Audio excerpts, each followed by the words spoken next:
the Community Wildlife Compensation Committee so that the documents are processed much faster, and we continue to work with Treasury.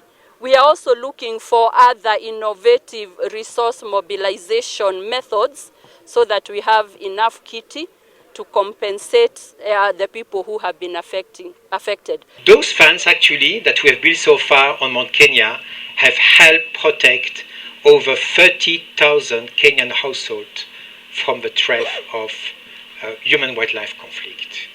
It has helped those communities and those communities' members in reinvesting and further developing their land that were left unproductive due to marauding wildlife.